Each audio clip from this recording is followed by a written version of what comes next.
ಮಡಿಕೇರಿಯಲ್ಲಿ ತೆರಿಗೆ ವಂಚಿಸಿದ ಪ್ರಕರಣಕ್ಕೆ ಬಿಗ್ ಟ್ವಿಸ್ಟ್ ಸಿಕ್ಕಿದೆ. ನಗರ ಪೊಲೀಸ್ ನಡೆಸಿದಂತಹ ತನಿಖೆಯಲ್ಲಿ ಇಬ್ಬರ ಮೇಲೆ ವಂಚನೆ ಪ್ರಕರಣ ಸಾಬೀತಾಗದೆ ಪೊಲೀಸರೇ ಬಿ ರಿಪೋರ್ಟ್ ಸಲ್ಲಿಸಿ ಕ್ಲೀನ್ ಚೆಕ್ ನೀಡಿರುವುದು ಬೆಳಕಿಗೆ ಬಂದಿದೆ. ಅಂದಹಾಗೆ ಈ ಘಟನೆ ಸುಮಾರು 3 ವರ್ಷಗಳ ಹಿಂದೆ ನಡೆದಿದ್ದು, ನಗರಸಭೆಯ ಬಿಲ್ ಕಲೆಕ್ಟರ್ಗಳಾದ ಸುಜಿತ್ ಹಾಗೂ ಸ್ವಾಮಿ ಅನ್ನೋರು ಜನರಿಂದ ಸಂಗ್ರಹವಾದ ತೆರಿಗೆಯಲ್ಲಿ ಕೋಟಿ ವಂಚಿಸಿದ್ರು. ಬಳಿಕ ಇದು ಸುದ್ದಿ ಆಗ್ತಾ ಇದ್ದಂತೆ ಪ್ರಕರಣದ ಸಂಬಂಧ ಇಬ್ಬರ ಮೇಲೂ ಕೂಡ ಎಫ್ಐಆರ್ ದಾಖಲಾಗಿತ್ತು. ಮತ್ತೊಂದು ಕಡೆ ಈ ಕುರಿತು ಡಿಪಾರ್ಟ್ಮೆಂಟ್ ಎನ್ಕ್ವೈರಿಯಲ್ಲಿ ವಂಚನೆ ಪ್ರಕರಣ ಪ್ರೂವ್ ಆಗಿದೆ.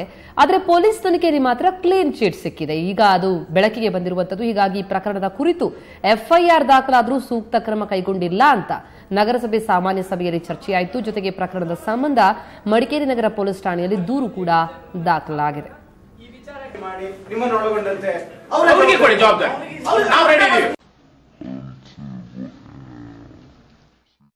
ಎಸಿ ಅವರಿದ್ದಾರೆ, ಅವರು ಸ್ವಾಮಿ ಮತ್ತು ಸಜಿತ್ ರವರು ಸಂಪೂರ್ಣವಾಗಿ ಹಗರಣದಲ್ಲಿ ಭಾಗಿಯಾಗಿದ್ದಾರೆ. ಅವರು ತಪ್ಪಿತಸ್ಥರು 60 ಲಕ್ಷದಷ್ಟು ಹಗರಣ ಭಾಗಿಯಾಗಿದ್ದಾರೆ ಹೇಳ್ತಕ್ಕಂತಹ ಒಂದು ವರದಿಯನ್ನು ಇವತ್ತು ಜಿಲ್ಲಾಧಿಕಾರಿಯವರು ಕೊಟ್ಟಿದ್ದರು. ಜಿಲ್ಲಾಧಿಕಾರಿಯವರು ಕೂಡ ಅವರು ತಪ್ಪಿತಸ್ಥರು ಅಂತ ಹೇಳಿ ಅದನ್ನು ನಮ್ಮ ರಾಜ್ಯದ ಸರ್ಕಾರದ ಗಮನಕ್ಕೂ ಕೂಡ ತಂದಿದ್ದಾರೆ.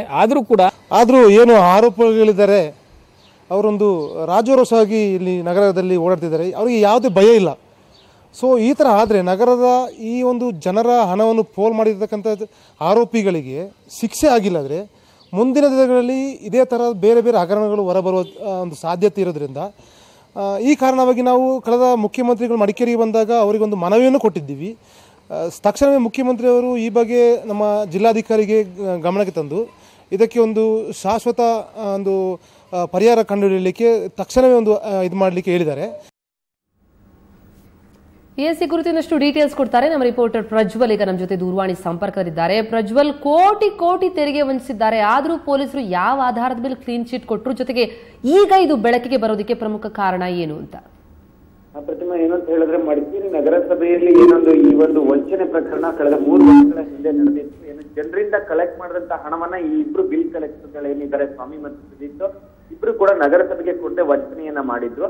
ಇದು ಆಡಿಟಿಂಗ್ ಟೈಮ್ ಅಲ್ಲಿ ಬೆಳಕಿಗೆ ಬಂದಾಗ ಈ ಬಗ್ಗೆ ಪ್ರಕರಣ ಎಫ್ಐಆರ್ ಕೂಡ ದಾಖಲಾಗಿತ್ತು. ಜೊತೆಗೆ ಎಸಿ ಅವರು ಕೂಡ ತನಿಖೆಯನ್ನ ನಡೆಸ್ತಾ ಇದ್ರು. ಎಸಿ ತನಿಖೆ ಬರೋಬ್ಬರಿ 3 ವರ್ಷಗಳ ಕಾಲ ನಡೆದಿತ್ತು. ನಗರಸಭೆಯಲ್ಲಿ ಏನು ಸದಸ್ಯರೇನು ಗಲಾಟೆಯನ್ನ ಮಾಡಿದ್ರು, ಈ ಪ್ರಕರಣ ಏನಾಯ್ತು, ಯಾವ ಹಂತಕ್ಕೆ ಬಂತು, ಇದರ ವರದಿ ಬೇಕು ಅಂತ ಅಂತಹ ಸಂದರ್ಭದಲ್ಲಿ ನಗರಸಭಾ ಪೌರಾಯುಕ್ತರು ವರದಿಯನ್ನ ಕೊಡ್ತಾರೆ.